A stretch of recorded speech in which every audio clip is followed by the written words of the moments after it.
예, 오늘은 그 주님 안에서 부요한 자, 주님 안에서 부요한 자, 그 요한복음 6장 1절부터 14절 말씀인데요. 우리 성도님들이 잘 아시는 오병이어의 기적입니다. 익히 잘 아시는 내용인데, 그 말씀을 제가 또 최근에 다시 읽으면서 과연 주님 안에서 주님이 보시기에 부요한 자가 누군가, 큰 자가 누군가 하는 그런 부분들을 이렇게 생각을 해보게 됐습니다. 함께 보시겠습니다. 먼저 이제 전체로는 읽지 않고 부분으로 읽으면서 같이 보도록 하겠습니다. 6장 1절부터 4절까지 보면 그 후에 예수께서 디베랴의 갈릴리 바다 건너편으로 가시매 큰 무리가 따르니 이는 병자들에게 행하시는 표적을 보았음이러라. 예수께서 산에 오르사 제자들과 함께 거기 앉으시니 마침 유대인의 명절인 유월절이 가까운지라.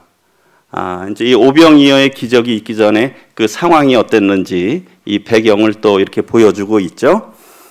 예수님께서 갈릴리 바다 건너편으로 가셨는데 큰 무리가 따랐어요. 근데 여기 보면 병자들에게 주님께서 많은 이적을 행하셨잖아요. 그러니까 뭐 요즘이나 예전이나 참 아픈 사람들이 참 많잖아요.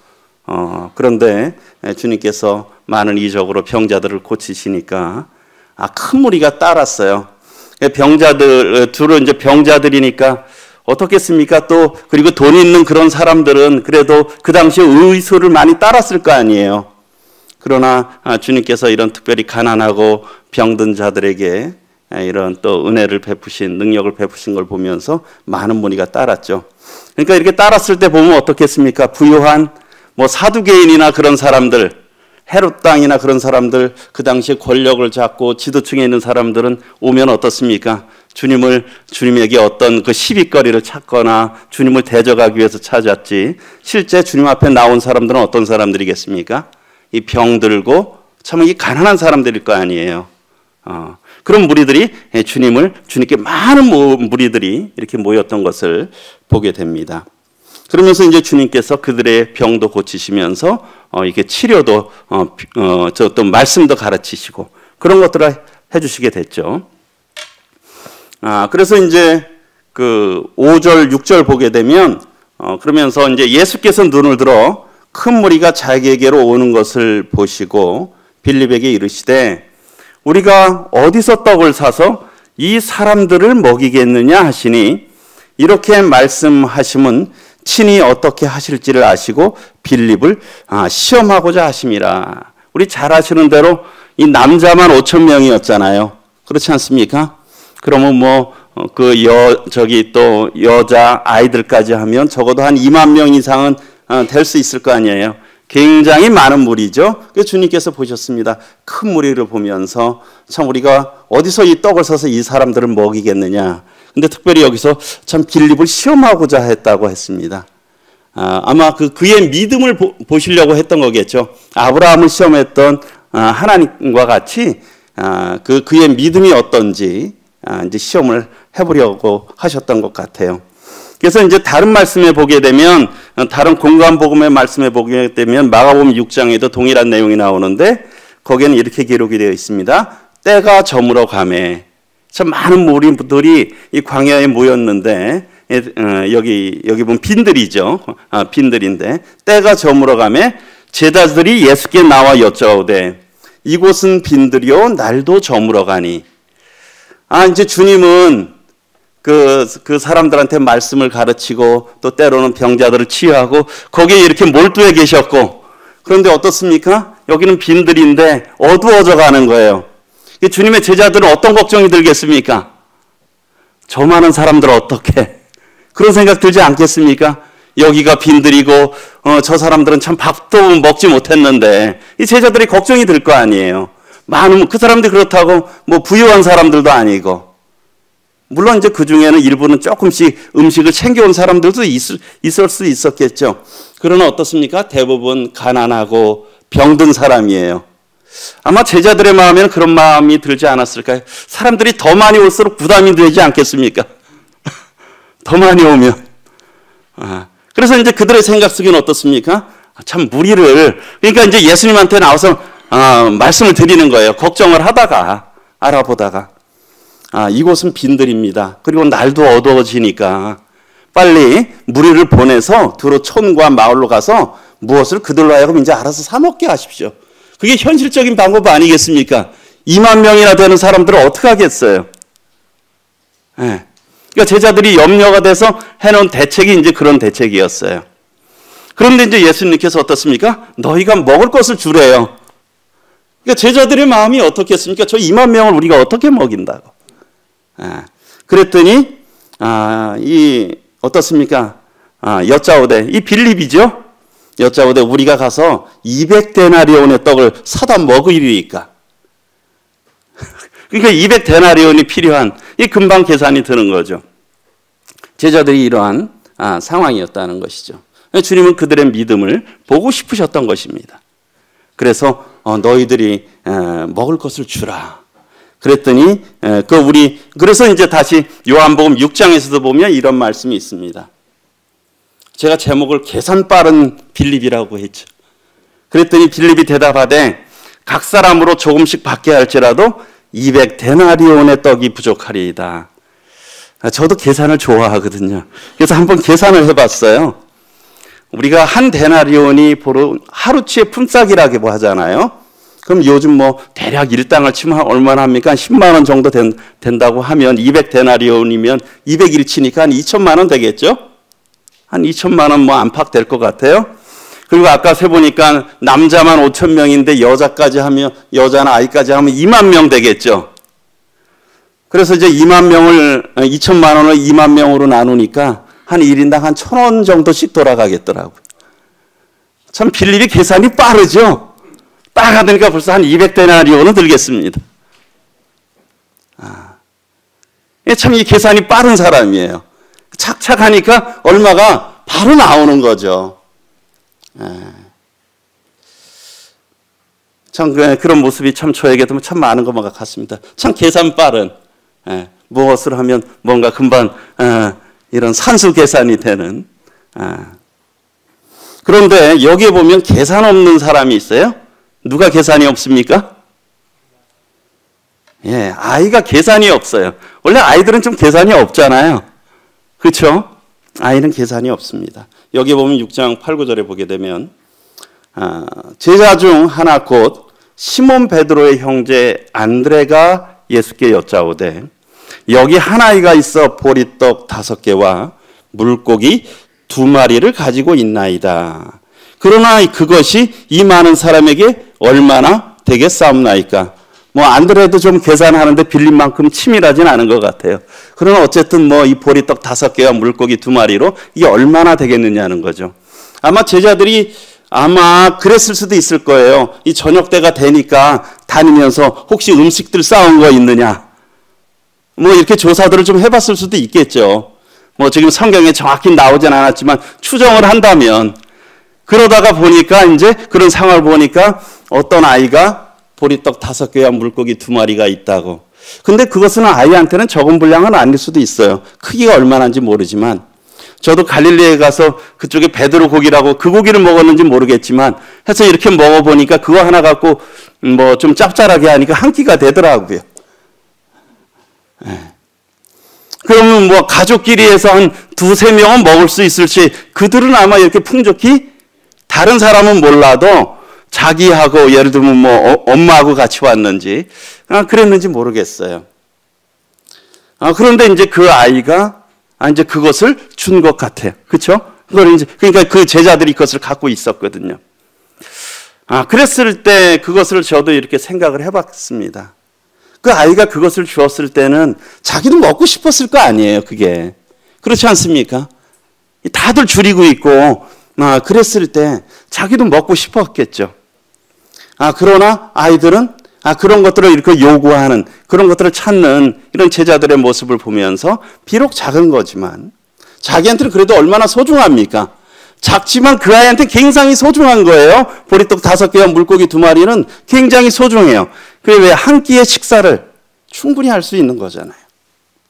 그러나 그것을 그런 찾는 것들을 생각할 때 그것을 아마 주님이 사용하신 걸로 봐서 아까움으로 주진 않았으리라고 저는 생각이 들어요. 참 다른 이들을 예를 통해서 이렇게 기꺼이 줬을 거고, 그 아이가 주님께 대한 믿음이 얼마나 있는지 성경에 다 나오지 않아서 우리가 알지 못하지만, 또 이것이 어찌 보면 주님께 가면 또 주님께서 어떠한 일을 이루실지 모르겠다라고 하는 그런 믿음이 있었을지도 참 우리가 정확히 알 수 없습니다. 어쨌든 그 아이는 자기에게 소중한 이 보리떡 5개와 물고기 2마리를 드렸어요. 어떻습니까? 좀 계산 없는 아이 아닙니까? 그렇죠? 계산 없는 아이잖아요. 이거 준들 얼마나 될까 하는 생각도 들고, 내가 먹으면 참 좋은데, 그리고 혹시 모르겠습니다. 그 부모한테 혼났을지. 야, 너는 잘 관리하라 그랬는데 말이야. 그걸 주면 어떻게 해? 그랬을 수도 있었을지 잘 모르겠어요. 그것은 다 저희가 그냥 상상할 뿐이죠. 어쨌든 그 아이는 참 계산 없는 아이였어요. 그러나 좋은 마음이 있었죠. 그것을 다른 사람, 주님께 갖다 드리고자 하는 좋은 마음이 있었다라는 것이고요. 이것이 비록 작지만 그 아이에겐 참 소중하지만 주님께 갖다 드리면 주님께서 어찌 쓰실지는 모르겠다는 그런 순수한 마음으로 주었다고 생각이 듭니다. 그렇지 않습니까? 그래서 주님께서 그것을 받으셨죠. 그래서 그것을 가져오라고 하셨어요. 주님은 그거 뭐하러 갖고 오니? 주님이 그러시지 않으셨잖아요. 그것을 가져오라고 하셨죠. 그 아이가 드린 그 작은 걸 갖다 쓰셨다는 거예요. 왜 이것을 사복음서에나 다 기록하셨을까요? 사복음서에 다 기록한 표적들이 흔하지 않아요. 이게 사복음서에 다 기록됐습니다. 물론 주님께서 베푸신 그런 놀라운 이적을 나타내기 위한 그런 부분들이 컸겠지만, 또 이런 일들을 이루어 가신 그런 것들을 또 다 교훈하기 위한 의미가 있다고 생각됩니다. 매우 중요한 표적이기 때문에 그렇겠죠. 그래서 참 이런 참 계산 빠른 어른, 계산 빠른 사도, 계산 없는 아이. 성도님들은 누가 부유하다고 생각하십니까? 주님이 보시기에, 주님 앞에서. 계산 없는, 그쵸? 계산 없는 아이가 참 부유한 자가 아니겠는가. 왜요? 그게 단순할 수 있었죠. 그 아이 어린아이와 같은 그런 단순한 믿음, 또 단순한 신뢰함. 지금 나이가 들면 점점 계산이 복잡해지는 것 같아요. 고려할 게 너무 많은 것 같아요. 그렇지 않습니까? 우리 지난번에 저도 그런 보혜나 보미자매 그런 얘기들도 했었지만, 나이가 점점 들고 딸린 식구가 나누면 쉽게 결정하겠습니까? 우리가 쉽게 잘 결정 못 하잖아요. 이것 재고 저것 재고 상황 재고 그러한 그런 것들. 참 주님께서는 시편에서 이런 순진한 자, 단순한 자를 보호하신다라고 말씀하시잖아요. 저도 참 이 말씀을 이렇게 대하면서 제가 참 이 계산 빠른 사람이다. 그러다 보니까 이게 부유하게 못 사는 것 같은 그런 생각이 들었습니다. 그래서 이 계산 없는 아이. 그런데요, 어떻습니까? 그 다음에 보면 계산을 초월하시는 주님이세요. 모든 필요를 원하는 대로 채우셨어요. 여기에 보게 되면 10절부터 11절에 보게 되면 예수께서 이르시되 이 사람들로 앉게 하라 하시니 그곳에 잔디가 많은지라 사람들이 앉으니 수가 5,000명쯤 되더라. 다른 성경에 보면 어린아 아이야 빼고 남자만이 5,000명이라고 이렇게 말씀을 하고 있죠.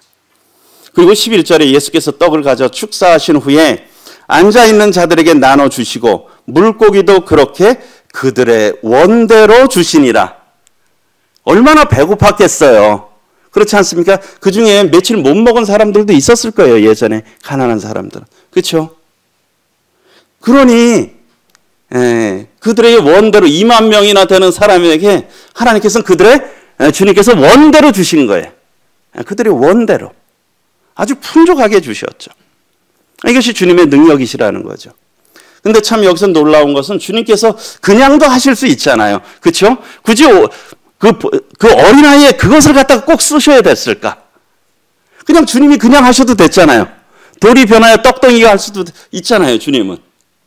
그런데 주님은 굳이 그 어린아이에 그 보리떡 5개와 물고기 2마리를 통해서 그것을 사용해서 역사하셨다는 겁니다.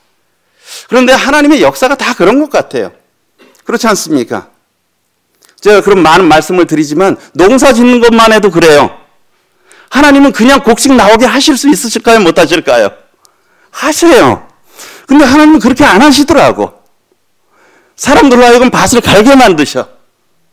풀을 뽑고 밭을 갈고 거기다 씨를 뿌리게 만드세요. 그렇죠? 그런 다음에 하나님은 햇볕을 주시고 비를 주셔서 싹이 나게 하셔요. 네? 그리고 또 올라오고. 그런데 어때요? 거기 풀이 자라게 하시죠. 하나님이 풀까지 없애주시면 좋은데 풀을 안 없애주세요. 풀은 사람들로 하여금 없애게 하시는 거예요. 그래서 하나님은 사람과 같이 일하시는, 사람이 해야 될 일을 하나님이 하시는 일이 있다라는 거죠. 주님께서도 이런 역사를 하면서 우리가 또 사람이 드려야 되는 부분이 있고, 그러나 거기에는 주님은 계산을 초월하신다는 거예요. 그 작은 것이었지만 그렇게 쓰여질 줄 몰랐다는 것이죠. 그래서 이 주님께서는 계산을 초월해서 그들의 모든 필요를 다 채우셨어요. 아주 원대로, 배가 부를 정도로. 그렇게만 했습니까? 나중에 보면 그것이 남았죠. 그래서 어쨌든 주님께서는 계산을 초월하셔서 모든 필요를 원대로 채우셨다는 거예요. 그리고 또 어떻습니까? 그런데 참 아이러니하죠. 주님은 버리는 걸 싫어하세요. 아니, 그렇게 쉽게 얻으셨으면 그냥 그거 좀 버리면 어떻습니까? 그렇죠? 2만 명이나 먹었는데 12바구니, 그거 굉장히 작은 거 아닙니까? 여기에 보게 되면 그들이 배부른 후에 예수께서 제자들에게 이르시되 남은 조각을 거두고 버리는 것이 없게 하라. 먹다 보니까 뭐 사람들이 자른 것은 남은 것들도 있을 거 아니에요. 나눠주다 보니까. 저희 같으면 그렇지 않겠습니까? 말씀으로만 해도 산더미만치 빵을 만드실 수 있는 하나님이신데 그거를 갖다가 조각들을, 남은 것들을 버리지 말고 그것들을 다 모으라고 하시는 거예요. 네. 주님이 굉장히 아끼는 분은 아니세요. 그렇죠? 주님이 인색한 분은 아니세요. 그렇죠? 주님 인색한 분은 아니세요. 아주 차고 넘치도록 원하는 대로 다 주세요. 그리고 배가 부르도록 주세요. 그런데 그렇다고 해서 주님은 낭비하시는 분은 아니세요. 그렇지 않습니까? 저는 교회의 재정의 원리도 그렇다고 생각이 듭니다. 교회의 원리도 정말 우리가 풍족하게 드려서 풍족하게 써야 된다고 생각들어요.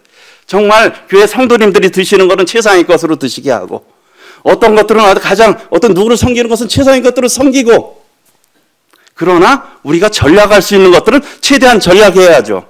우리 시설부 형제님들이 참 이런 광고들 하잖아요. 전기세 많이 나왔습니다. 아껴야 됩니다. 우리 어때요? 불 정말 잘 끄셔야 돼요. 우리 집보다 더. 그렇잖아요. 아껴야죠. 아끼는 부분들은, 불필요한 건. 그리고 중복되는 건, 안 사도 되는 건 사지 말아야 돼. 버리는 것들이 없게 해야 돼. 왜요? 내 재물 이상처럼 아껴야 되는 거예요. 네.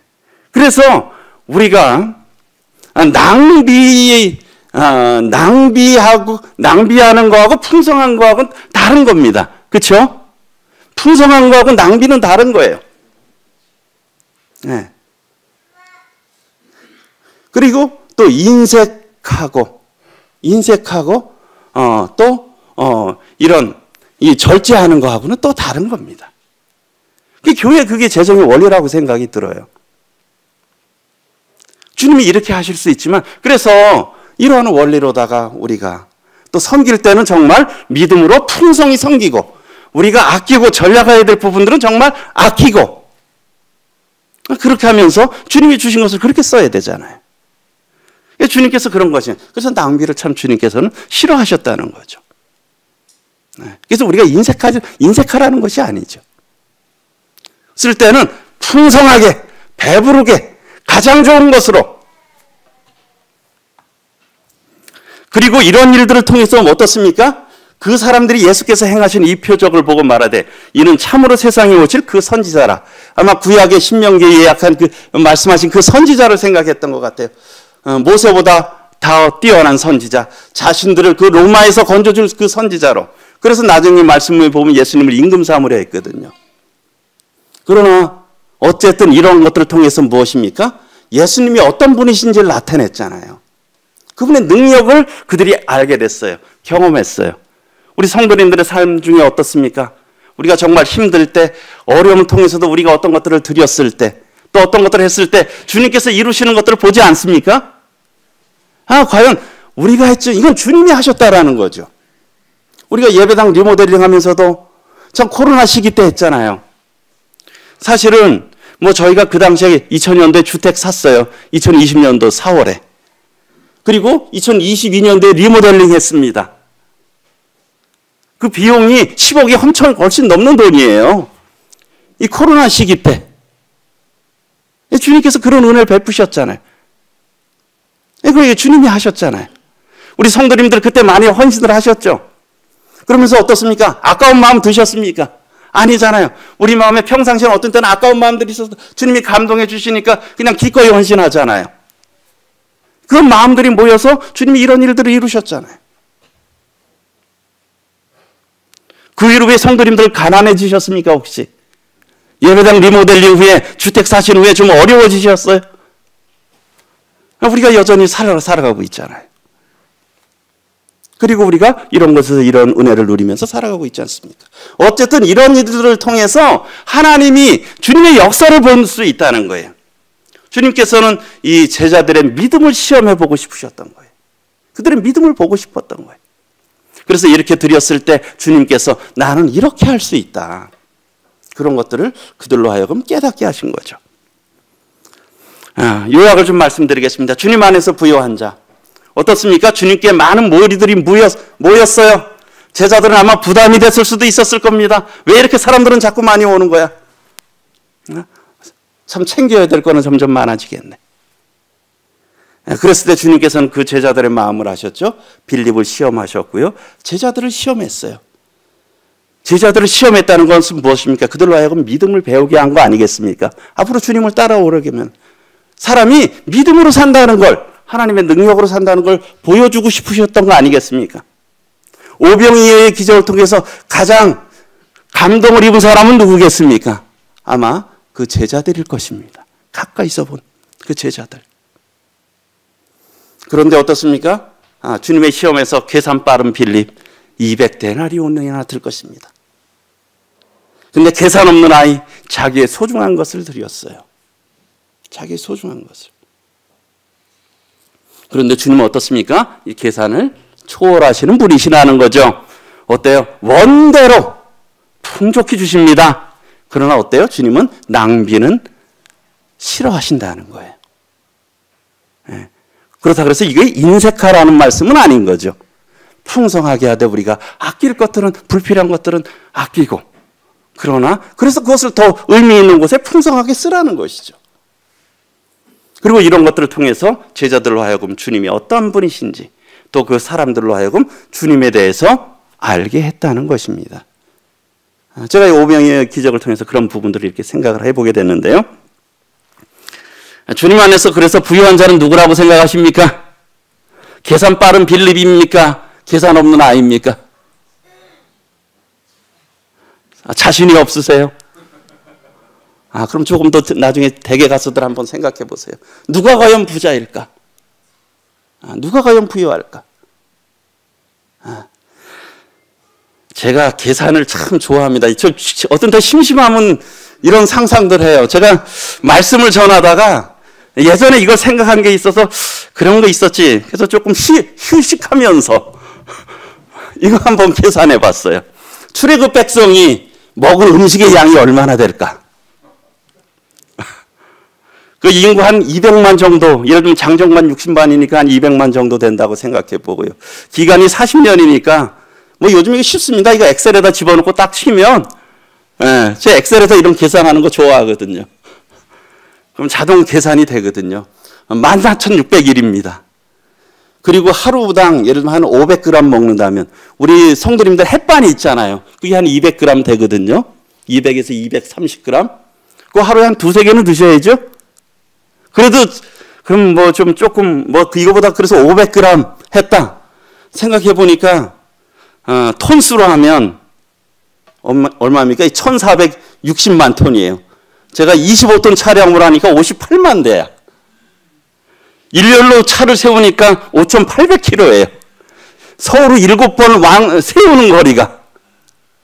그러면 하루에 얼마나 필요하냐? 하루에 1000톤이 필요해요. 음식이. 25톤 차로 40대가 필요합니다. 하루에.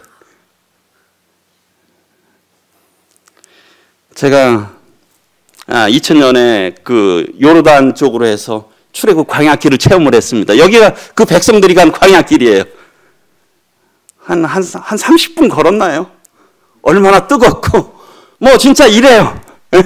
큰 바위들 조금 있고 나무는 거의 뭐 띄엄띄엄 보이고 여기서 하루에 1000톤씩 음식을 어떻게 구하죠? 이게 뭐 음식만 필요합니까? 물도 필요하죠.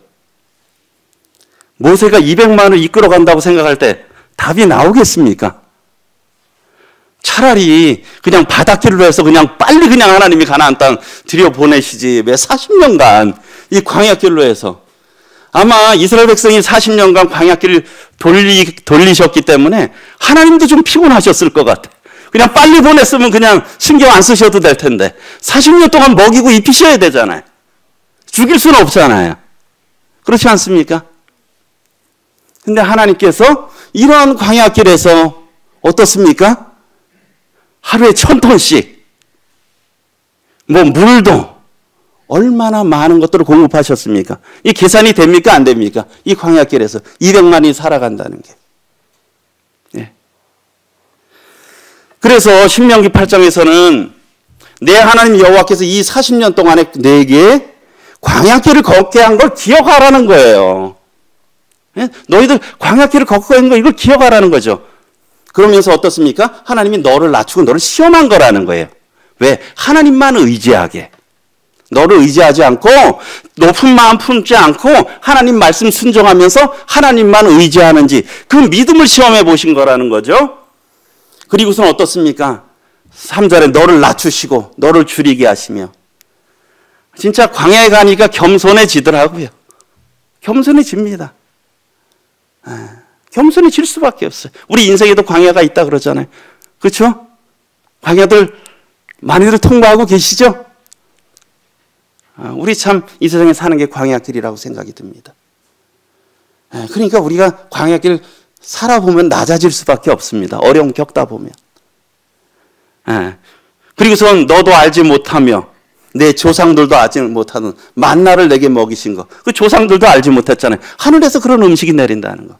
우리 지금까지 살다 보니까 어떻습니까? 정말 하나님이 도우신 거, 하나님이 정말 만나 내리신 게 참 얼마나 많습니까? 지금의 삶도 그렇잖아요. 그렇지 않습니까? 네. 그래서 만나로 먹이시고 그리고 4절에 이 40년 동안에 그 의복이 헤어지지 않았고 거기서 옷 할 게 어디 있습니까? 뭐 음식은 음식이지만 옷도 40년 동안 헤어지지 않았대요. 한 옷으로 40년을 버텼습니다. 옷이 헤어지면 안 되잖아요. 헤어지지 않았고 내 발이 부르트지 아니었다. 우리 한 몇 달만 걸어도 어떻게 됩니까? 우리 군대에서 행군 뭐 40km, 100km 행군하면 어떻게 됩니까? 다 발에 물집 잡히고 그 40년 동안 행군길로 하면 어떻게 되겠어요? 그래서 하나님께서 그 가운데서 지키셨다는 거예요. 이 계산이 안 나오지 않습니까? 예. 제가 2024년도 교회 목표 너희는 온천에 다니며 만민에게 복음을 전파하라. 그래서 주제의 말씀이지 않습니까? 전도와 선교에 힘쓰는 교회. 일을 하다 보니까요 어떻습니까? 일들이 많아요. 어떻습니까? 일들 많죠? 그리고 필요들이 많습니다. 뭐 어린이 청소년 전도 활성화하려고 그러니까 뭐 여러 가지 필요한 게 많잖아요. 그냥 그게 저절로 됩니까? 안 되잖아요. 뭐 시설도 필요하고 아이들도 뭐 먹이기도 해야 되고 어떻습니까? 교사들도 또 양육을 해야 되잖아요. 교사들도 또 격려가 필요하잖아요. 오늘 부서 책임자 이렇게 단톡방에도 보니까 교사분들이 저 교육을 받아야 되는데 올해도 재정에서 지원해 주십니까? 올리셨어요. 어떻습니까? 당연히 해야 되는 거 아니에요? 그런 거 그렇죠? 그렇지 않습니까? 이런 일들을 위해서 교회가 들어가야죠. 더 많이 배우도록 기회하고 해야 되는 거죠. 얼마나 점점 할수록 일이 많아지는 거예요. 가만히 있으면 할 일이 없어요. 그러나 주님은 계속 우리들로 하여금 하게 만드시는 거예요. 그리고 노인전도 이런 부분들을 또 여러 사역들을 하게 되면 해야 될 일이 많잖아요. 다 섬김이 필요한 거 아닙니까? 어린이, 청소년도 섬김이 필요하고 노인, 분들도 섬김이 필요하고 다 손길이 필요한 거 아니에요. 그리고 저희가 또 이런 극동방송이나 이런 부분들 우리 이효경제님 매주 또 내일 방송이 있죠. 11시 35분부터 45분 매주 있는데 말씀으로 수고하셔야 되죠. 그리고요 사실 거기 교회에서 후원하고 있습니다. 매달 30만 원씩. 네. 그렇게 다 후원하면서 그렇게 해요. 다 필요가 있는 거예요. 그러나 복음을 위해서 그런 것들이 중요하잖아요. 그리고 공단 지역에 또 외국인 전도 우리 1차 마치고 또 4월에 또 하잖아요. 그 어떻습니까? 거기들 또 여러 성도님들 방문하셔서 하게 되면 우리 하시는 분들 매번 그때마다 또 선물 주시죠. 가서 저녁 봉사들 해주시죠. 거기 많은 성도들 수고하시잖아요. 거기도 섬김이 필요한 거예요. 다 우리의 무슨 일들에 보게 되면 우리의 시간, 물질, 수고가 다 들어가야 되는 거예요. 우리의 삶이 들어가야 된다는 거죠. 그러면 해외 선교지를 위해서 우리가 또 박수인 선교사 또 4월이면 또 초청하잖아요. 그런 부분들 말씀 듣고 격려받고 그런데도 또 우리가 또 수고해야 되고 국내 지역도 이렇게 돌아보고 오는 주일날 우리 방주반 형제님들께서 경주 다녀오신다는 거 맞습니다. 네, 그렇게 또 이렇게 가신다 그러잖아요. 그런 부분들에 많은 그런 수고와 헌신이 필요한 겁니다. 그리고 어때요? 우리 필리핀 성도들을 위해서 초청해서 기도하고 있죠? 네, 성도들이 방문하기 위해서. 그게 그냥 됩니까? 안 되잖아요. 많은 또 준비해야 되고 우리의 마음을 쏟아야 되고 또 필요한 많은 물질들이 있지 않습니까? 그리고 또 우리 주택 리모델링 지금 부서 책임자 형제님들 일단 우선은 많이 그 방안들을 여러 가지로 고려해보고 있어요. 우리 연초에 전체 형제님들 회의에서 그것을 일단 하자고 논의가 되었는데 이걸 어떻게 할 거냐? 어떤 방향, 어떤 목적으로 할 거냐? 지금 계속 좀 논의들을 하고 계세요. 그거 어떻습니까? 그렇게 하게 되는 것들 다 우리 어린이들이나 교회 학교나 또 부족한 시설들을 위해서 이런 거 하잖아요. 거기도 역시 뭐가 필요합니까? 재정이 필요하죠. 그러다 보니까 혹시 주간 소식지 그 3월 17일자입니다. 지난주 거예요. 여기 보면 울산 극동방송 제가 주로만 찾아가는 복음반, 필리핀 일꾼 초청, 교회 주택 리모델링, 불경 청년연합 캠프, 복음 집회, 학위 수양회 일들이 참 많으시죠? 이거 딱 보면서 혹시 생각해. 아이고. 혹시 그렇게 생각하시는 성도님 계십니까? 근데 제 마음에 이제 그런 생각이, 이 계산하는 사람이 된다는 거죠. 이런 부분들에 다 우리의 수고와 헌신이 필요하고 물질이 필요합니다. 우리 성도 유아들, 제가 보니까 26명인가 그렇더라고요. 16가정에. 다 대부분 이제 초등 저학년하고 있는데, 저도 특별한 일이 아니면 그 매일 아침에 이 아이들 이름을 부르면서 기도를 해요. 그런데 우리 하물며 우리 여기 계신 할아버지 할머니 가족 있는 분들은 더 하시겠죠. 그렇죠?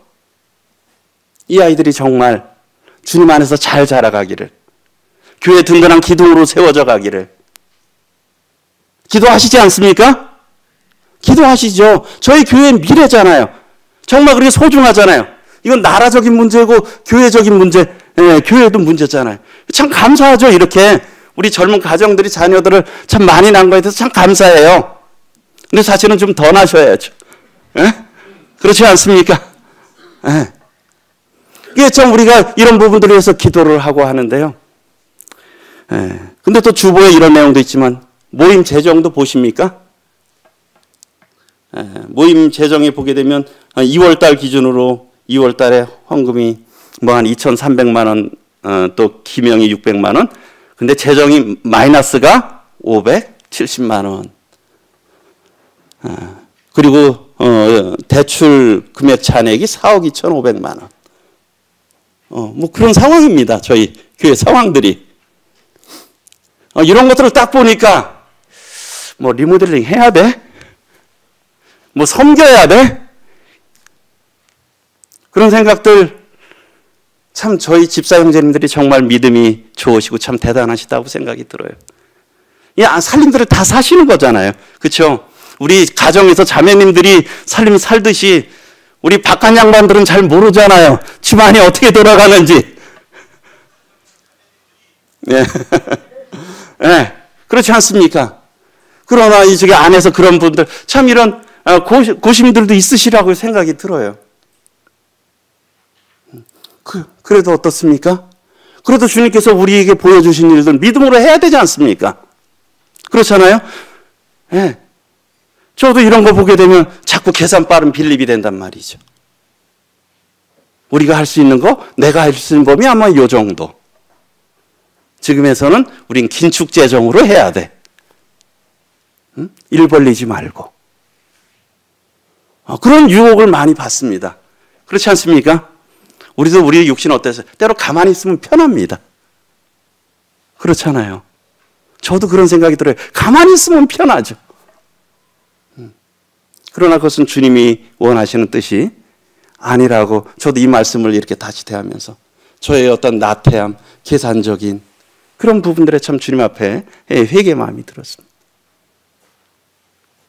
비록 이렇다면 우리가 이런 사정을 알고선 더 기도하고 마음을 쏟고, 그런데 참 성도님들에게는 이 성령님이 계세요. 그렇죠? 전 그리고 참 우리 교회 이런 재정 참 이게 교회 원리 합당하다고 생각이 들어요.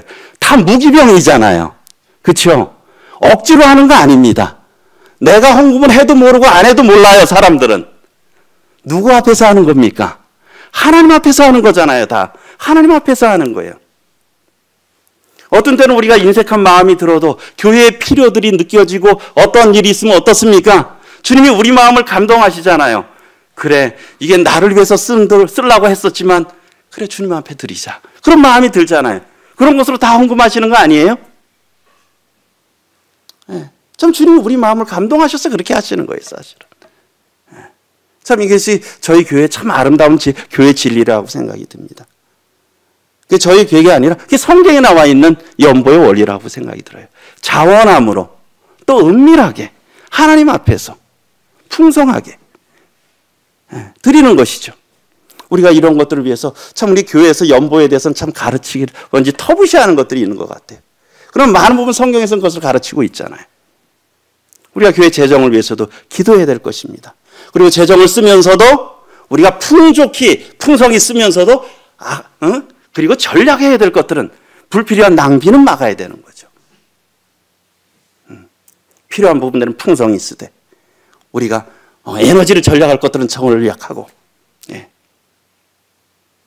제가 예전에 어딘가 그 박정희 대통령 영상인가요? 그걸 하나 했는데 박정희 대통령께서 대통령이잖아요. 그런데 그 집무실이 크잖아요. 대통령 집무실이. 근데 혼자 있는데 그냥 그 런닝 바람에 그 저기 뭡니까? 에어컨을 안 켜고 부채로 하면서 직무를 보고 계셨대요. 그 왜 에어컨을 안 켜시냐 그러니까 내가 혼자 있는데 굳이 에어컨을 켜겠느냐. 우리가 또 때로는 그런 것들이 필요한 거죠. 그런 전략이 필요하지만 우리가 어떤 것들을 위해서는 크게 풍성히 섬겨가는 거죠. 이런 지혜와 균형이 필요하다고 생각이 듭니다. 믿음이 필요하죠. 제가 오늘 1월 7일 날 전했던 주제 말씀 제목 기억나십니까? 이 말씀이었는데 잘 생각이 안 나세요? 제가 새해 인사를 드렸는데 그때 새해 복 많이 받으세요라고 주제로 한번 말씀드렸잖아요. 그렇지 않습니까? 잘 기억이 안 나시는 것 같아요. 예, 뭐 저도 잘 어떤 때는 생각이 안 나니까 제가 전하고도 생각이 잘 안 납니다. 예, 그때 그 내용이 결국 무엇이었냐면 생육하고 번성해서 땅에 충만하라. 이게 하나님이 주신 복이라는 거예요. 2024년도 주님께서 우리에게 주신 복이 그거예요. 생육하고 번성해서 땅에 충만하라. 그게 복입니다. 그렇죠? 그래서 우리가 전도도 많이 하고요. 자녀들도 많이 낳고. 왜 창세기 1장 하나님이 사람을 만든 다음에 첫 명령이 생육하고 번성하며 땅에 충만하라. 이것이 복이라고 말씀하셨고요. 그리고 노아 홍수 후에 노아 그 가족들에게 생육하고 번성하고 땅에 충만하라. 아주 똑같이 말씀하셨어요. 그럼 오늘날에도 하나님께서는 우리들에게 기대하시는 게 무엇이겠습니까? 생육하고 번성하게 땅에 충만하라. 어떠한 백성이? 하나님의 백성이. 그거 아니시겠습니까? 그게 복이죠. 그런데 생육하고 번성하기가 쉽지가 않다는, 물론 하나님이 하시지만은 우리의 수고가 필요하다는 거예요. 요즘의 시대하고는 완전히 거슬리잖아요.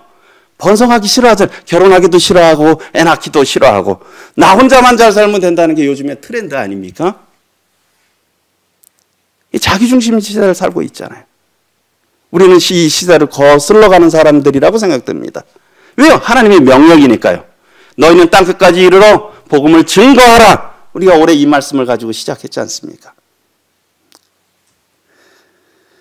예, 그래서 우리 작년 연말에 이 아이들 참 우리 가족들 얼마나 이쁩니까? 그렇죠? 참 감사하죠. 우리 교회 이런 참 얼마나 행복합니까? 아이들이 이렇게 뛰어다니고 해도 말썽 이겨도 참 요즘은 아이들의 울음소리, 웃음소리가 참 얼마나 좋은지 모르겠어요. 그리고 이 사진 아시는 분들은 아시죠? 저도 이 아이가 누가 누군지는 잘 모르겠어요. 아이들 뒷모습인데 우리 성도님들의 아이들입니다. 아마 이 아이들이 한 20년, 30년 지나면 이게 정말 좋은 추억일 거예요. 그렇지 않습니까? 이 아이들이 하늘에 이렇게 별을 쓰며 희망을 쏘듯이 저것을 바라보면서. 그렇지 않습니까? 앞으로 2, 3년 후에는 우리가 또 여기 세대 교체가 나요. 떠날 사람들은 떠나고 또 다른 저런 아이들이 여기를 채우겠죠. 저희의 미래고 또 저희의 기쁨 아닙니까? 그래서 우리가 참 소중한 거예요. 그래서 우리가 생육하고 번성하고 이게 하나님이 주신 축복이죠. 그런데 이제 그런 것들을 생각을 하는데 저도 이제 이런 말씀을 전해놓고선 제가 이게 어딘지 아시죠? 어딘지 요 뒤에지 않습니까? 바로 유아실 밑에 계단. 지난 토요일 날 우리 그 주일학교 학생의 어린 아이의 친구가 이 교회 토요학교 때 왔어요. 토요 행사 때. 그 어린 아이였는데, 근데 그 아이가 한 5살이었나요? 근데 그 아이가 저 위에 올라갔다가 저기서 굴렀어요. 그래서 머리가 부었대요. 그래서 우리 교회 그 아이의 친구인 그 자매님이 굉장히 걱정해서 전화했는데 그래도 그 다음날 별 이상이 없었다는 거예요. 근데 제가 토요일 날 여기 왔다가 1층에 딱 내려갔는데 머뭇머뭇거리더라고요. 그 어떤 젊은 가정 둘이서 저한테. 그래서 무슨 일이냐 했더니 이 얘기를 하는 거예요. 어쨌든 그 아이가 굴렀다라는 거죠. 그래서 머리를 다쳤는데 어떻게 될지 염려가 된다는 거예요. 그러면서 뭔가 좀 대책을 세워주면 좋겠다라는 거예요. 저기를 계단을 내려올 때 아이를 안고 내려오는데 늘 긴장이 된다는 거죠. 아이를 앞에 안고 거기를 이렇게 내려올 때. 제가 그 얘기를 들으면서 너무 미안했어요. 교회에서는 정말 아이 많이 낳고 우리 이렇게 많이 하자고 하는데 이런 시설에 대해서는 준비 안 해주고, 나라도 그런 거 아닙니까? 저 젊은이들 그런 아우성이잖아요. 참 자녀들은 많이 나오라고 하는데 여러 가지 그냥 하는 걸 제대로 안 된다 그러면서 그냥 그것만 요구한다는 것이 제가 참 너무 미안하더라고요. 참 우리가 이런 우리의 정말 소중한 이 아이들을 위해서 무엇을 해줄 수 있을까? 어떤 것들을 해줄 수 있을까? 물론 저는 지금 당장은 손주가 없어요. 모르겠습니다. 저희 아내가 그 고향에 있는 시골집을 아버님 보고 팔지 말라고 하시래요. 이제 저희 아버님 이제 연세가 많으시니까 왜 그러냐 하니까 우리가 어떠면 거기 갈 수도 있지 않나. 살 수 있겠냐? 살 수 있겠대요. 저도 어려서부터 제가 중학교, 고등학교 때도 거기 시골에 다니면서 나는 나이 들면 여기 와서 집을 짓고 살 거야. 그때부터 터놓은 집터가 아직도 있어요. 그 뭐 저의 개인적인 소원은 부모님, 그래요. 돌아가시기 전에 부모님하고 같이 살고 싶다는 그런 마음들도 있죠, 소원이. 그러나 그렇잖아요. 그러나 인생이라는 것이, 원하는 것이 제 뜻대로 하는 게 아니잖아요. 그러니까 우리의 인생이, 저도 여기서도 모르고 지금도 어떤 거, 우리 성도님들 다 알지 못합니다. 그러나 우리가 기대하는 것들은 뭐예요? 우리의 어떤 누가 개인적으로 나하고 어떤 관계가 되고 안 되고, 누가 있고 안 있고, 이해 타산을 떠나서 교회의 미래를 생각해서, 하나님의 교회를 생각해서, 이때 또 제가 또 여기서 또 할 수 있는 일들이 있다면, 해야 될 일이 있다면 해야 되는 거 아니겠습니까? 우리의 이해 타산을 떠나서 하나님의 교회를 위해서, 우리의 주님의 건된 교회의 미래를 위해서, 우리의 미래 세대를 위해서, 또 하나님의 복음을 위해서 우리가 해야 된다는 그런 생각이 듭니다. 그리고 저희 식당을 했지만은 식당이 좀 부족하죠. 예, 지난주에도 하니까, 식당을 여기서 하니까 저도 주택에 가려고 했는데 거기도 벌써 꽉 찼다 그러고, 그래서 뭐 어디 가서 서서 먹을 수도 없고, 그래서 이렇게 바깥에 이렇게 나와서 했는데, 저 어떤 때 보면 참 이런 그 외국에서 처음 이렇게 청거 오셔서 또는 외부에서 오신 분들, 그분들은 낯설잖아요. 그렇지 않습니까? 어떤 데 보면 그분들 배식이 늦으셔서 뒤에서 자리 못 잡으셔가지고 막 하면 제가 민망한 경우들이 참 있더라고요. 그렇지 않습니까? 참 귀한 분들이 오시고 손님들이 오셨는데 이거 서서 식사하시라고 할 수도 없고, 참 그런 것들을 생각할 때 이런 식사 시설도 조금 더 넓혀드리고, 그런 것들도 우리가 얼마나 많은 필요들이 있겠어요. 우리가 지금 물론 많은 어려운 부분들이 있겠지만요. 그렇습니다. 그래서 그런 생각이 듭니다. 그리스도인들 정말, 그래서 정말 여유로운 것은, 부자가 누굴까요? 부자가, 저는 부자는 여유가 있는 사람이 부자라고 생각이 듭니다. 그렇죠? 여유가 있는 사람이 부자예요. 그렇지 않습니까? 근데 그건 뭐예요? 마음의 여유입니다. 돈이 아무리 많아도요, 여전히 가난한 사람이 있어요. 시간이 똑같이 24시간이라도 늘 가난한 사람이 있어요. 늘 바쁘다, 바빠. 그런 사람에게 말 붙이기가 부담스러워요. 뭐 하나 부탁하기가 부담스러워요. 왜요? 그 사람은 뭐 가난뱅입니까? 시간 가난뱅이야. 그런데 어떤 분들은, 제가, 여기에 보시면, 누군지 아시겠습니까? 잘 모르시겠죠? 아는 분만 몇 분 계실 거예요. 저 이쪽에 조금 젊은 분, 맨 왼쪽에 있는 분이 이응진 형제님입니다. 양구교회 이응진 형제님 아시죠? 예전에 가끔씩 그 쌀하고선 쌀 갖고 오시고, 사과하면 사과 갖고 오신, 얼굴 새까맣게 타신 그 형제님. 그 양구의 이응진 형제님이시고요. 그쪽에 두 분은 혹시 누군지 아세요? 저희 부모님이세요. 근데 이 사진이 언제냐면 지난 3월 8일. 지난 3월 8일이니까 20일도 채 안 됐죠. 저도 못 가본 롯데 글로벌 타워를 이응진 형제님이 모시고 가셨어요. 근데 이응진 형제님 건강이 좋지 않으셨거든요. 건강이 좋지 않으셔서 했는데, 저기 이응진 형제님은 양구 사시고 저희 부모님은 인제 사세요. 한 40분 정도 거리도 멀어요. 이응진 형제님이 땅 부자시거든요. 근데 땅 부자는 무슨 부자입니까? 시골의 땅 부자는 일부자예요. 땅 부자는 일부자거든요. 매일 일이에요. 그런데요, 저희 아들이랑 이렇게 아들 노릇 못하고 멀리 있다 보니까 뭔가 조금 어려운 일이, 집에 뭔가 고장이 나면 미안하지만 이응진 형제님께 전화드리면 그냥 쏜살같이 오세요. 오시면서 그러는 거예요. 바쁜데 아버지, 어머니 죄송하잖아요. 죄송하다 그러면 저 하나도 안 바빠요. 저 하나도 안 바쁩니다. 바쁘시겠습니까? 안 바쁘시겠습니까? 정말 바쁘시어요. 요즘에 사과 농사하고 콩 농사하시고 태양광도 하시고 엄청 바쁘세요. 그런데도 제가 참 이런 거 보니 눈물이 나는 거예요. 그래서 제가 형제님한테 했어요. 아들보다 낫습니다. 제가 저한테 정말 아들보다 낫습니다. 예. 예, 건강도 좋지 않으신데. 예? 그냥 가실 때면 어떻게 하느냐? 가실 때 이날 아침에 이제 여기 시골 제 동네 이름이 풍전동인데 저한테 건강 때문에 건강 많이 좋아졌다고 저한테 주시면서 풍전동 가신다고. 풍전동이 저희 인제 고향이 풍전동이거든요. 아, 그러시냐고. 아니 태어나신 지도 며칠 안 됐는데 풍년동 가시냐고.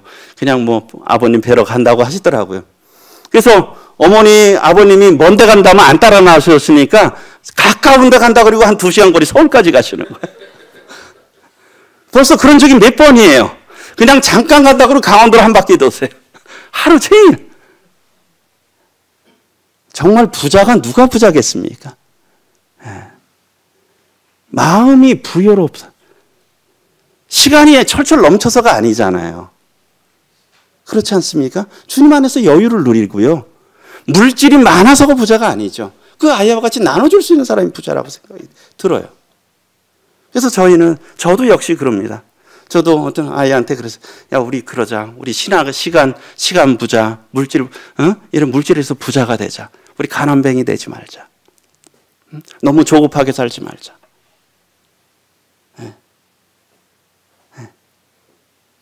그런 얘기를 이렇게 아이하고도 이렇게 하기도 했는데요. 참 저희가 부유하지 않습니까? 부유한 자가 된다고 생각됩니다. 그래서 저희가 이 코로나 시기 때 이 주택 샀잖아요. 보니까 제가 2020년 4월에 구입을 했더라고요. 코로나가 막 시작했을 때잖아요.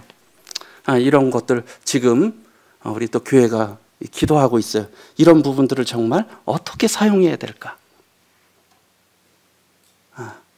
이런 부분들. 그래서 정말 우리가 많은 필요들이 있는데 정말 어떻게 잘 사용해서 정말 우리의 아이들, 학생들 미래를 위해서 이렇게 우리가 4년 동안 제대로 사용 못했잖아요. 부분적으로 썼지만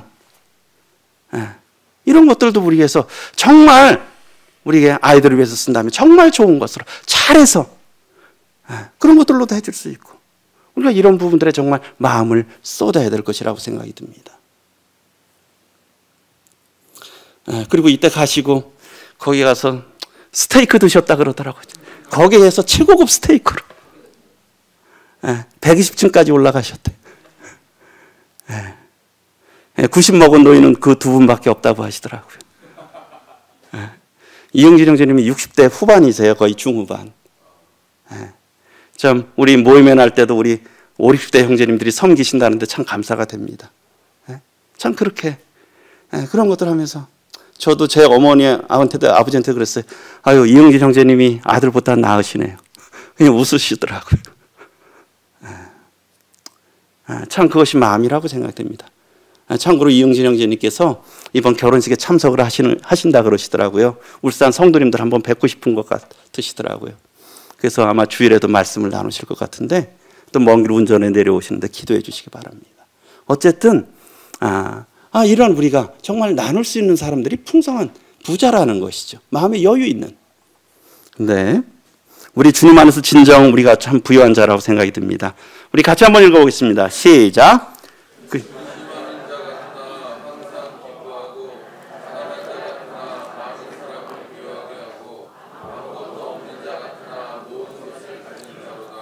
아멘 아니십니까? 아멘이시죠. 저희가 근심하는 자 같으나 항상 기뻐하고 참 정말 우리 교회 얼마나 큰 부자들이 있으세요. 다 그마하시잖아요. 그러나 우리가 가난한 자 같으나 어떻습니까? 이 복음 전하는 거 얼마나 부유한 거예요. 그렇지 않습니까? 올해 전도를 해서 들여가잖아요. 얼마나 부유해요. 정말 우리가 많은 사람을 부유하게 하는 자지 않습니까? 우리가 아무것도 없는 자 같으나 우리 주님이 있으시니까 어때요? 모든 것을 다 가진 자 아닙니까? 정말 저희가 진정한 부자죠. 우리가 부유하게 살아야 될 것입니다. 그래서 성도님들 마음에 정말 여유를 누리시고 풍성하게 좀 부유하게 또 이렇게 함께 사셨으면 좋겠습니다. 이상으로 마치도록 하겠습니다. 감사합니다.